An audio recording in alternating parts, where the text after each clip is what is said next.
નમસ્કાર દોસ્તો, વિડીયોમાં ફરી એક વખત તમારું સ્વાગત કરું છું. દોસ્તો, થોડા સમય પહેલા મેં તમને છોટાઉદેપુરનો એક વિડીયો બતાવ્યો હતો. એમાં જે રીતે આ સરકારે આદિવાસી સમાજની દીકરીઓને પાળવા માટે સાયકલનો ખૂબ મોટો સ્ટોક ઉતાર્યો હતો. કોઈ કંપની સાથે કોન્ટ્રાક્ટ કરીને અસંખ્ય સાયકલો આ લોકોએ મંગાવી, પરંતુ આદિવાસી સમાજની દીકરીઓને આ લોકોએ સાયકલ હજી નથી વેચી. એ વિડીયો તમે સોશિયલ મીડિયાની અંદર જોયો હતો, અમારી ચેનલ પર પણ તમે જોયો હશે. આજે ફરી એક વખત હું તમને એવો જ વિડીયો બતાવું છું કે દાહોદની અંદર કેવા હાલ છે. શું કામ ને આ લોકો આ દીકરીઓને સાયકલ નથી આપતા, મને એ નથી સમજાતું. શું આમાં પણ આ લોકોને ભ્રષ્ટાચાર કરવો છે? હજારો સાયકલો પડી પડી કાટ ખાય છે, પણ આદિવાસી સમાજની દીકરીઓને સ્કૂલે જવા માટે, કોલેજ જવા માટે આ લોકોને સાયકલ દેવામાં કેમ પેટમાં દુખે છે? હું પૂછવા માંગુ છું ગુજરાતના ગૃહમંત્રીને, હું પૂછવા માંગુ છું ગુજરાતના મુખ્યમંત્રીને કે કેમ તમને લોકોને તકલીફ પડે છે? આદિવાસી સમાજને કંઈ પણ દેવાનું હોય તો તમને લોકોને આટલી બધી તકલીફ કેમ પડે છે?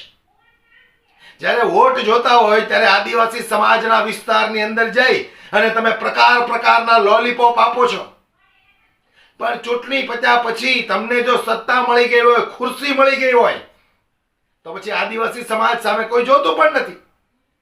એક સીધી વાત છે કે હજારો સાયકલો પડી પડી કાટ ખાય છે. હવે એ મગાવી છે આ દીકરીઓને દેવા માટે છે, તો પછી આ લોકો દેતા શું કામ નથી?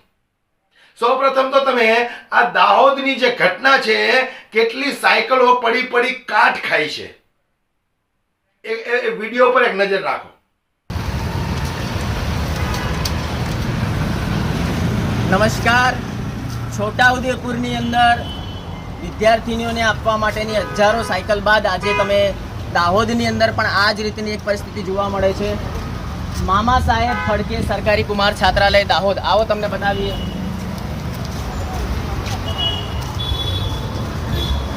હજારોની સંખ્યામાં આ સાયકલ જો અહીંયા ધૂળ ખાઈ રહી છે. આ જંગલ જેવું ઘાસ સુધી નીકળ્યું છે.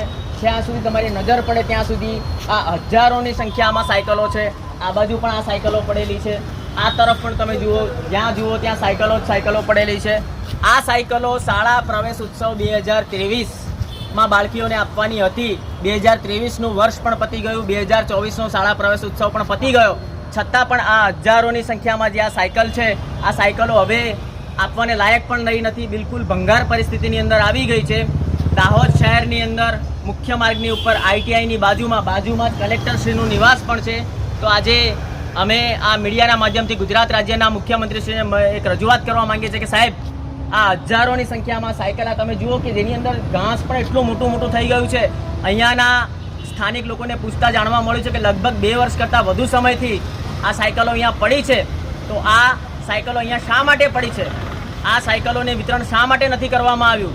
એટલે જવાબદાર તંત્રની વિરુદ્ધ કડકમાં કડક પગલાં ભરવામાં આવે એવી અમારી આપ સાહેબશ્રીને નમ્ર વિનંતી છે. આ જુઓ, આ તરફ પણ જુઓ, આ તરફ પણ હજારોની સંખ્યામાં સાયકલ પડી છે. તમને નજીક લઈ જઈને બતાવીશું તમને. આ જુઓ, આ સાયકલ શાળા પ્રવેશ ઉત્સવ 2023, શાળા પ્રવેશ ઉત્સવ 2023ની છે. શાળા પ્રવેશ ઉત્સવ 2023 એટલે 23નું આખું વર્ષ પતી ગયું, 24નું આખું વર્ષ પણ પતી ગયું.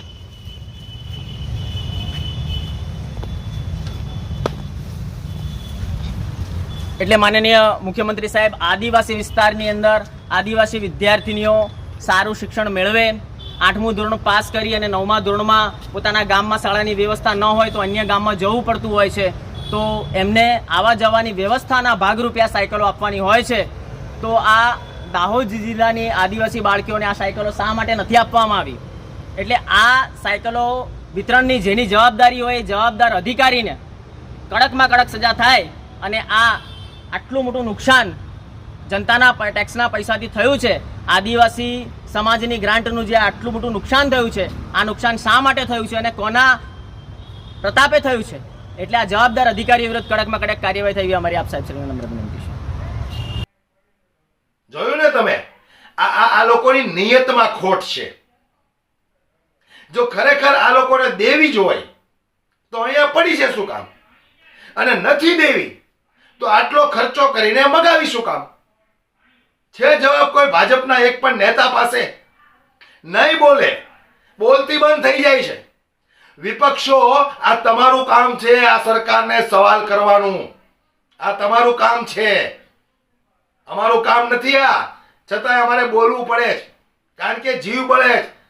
જનતાના ટેક્સના રૂપિયા, વેરાના રૂપિયા, કરોડો રૂપિયાના ટેક્સ ભરેલા હોય છે લોકોએ, એમાંથી આ સહાયો આપતા હોય છે અને આ સહાયો પડી કાટ ખાય છે.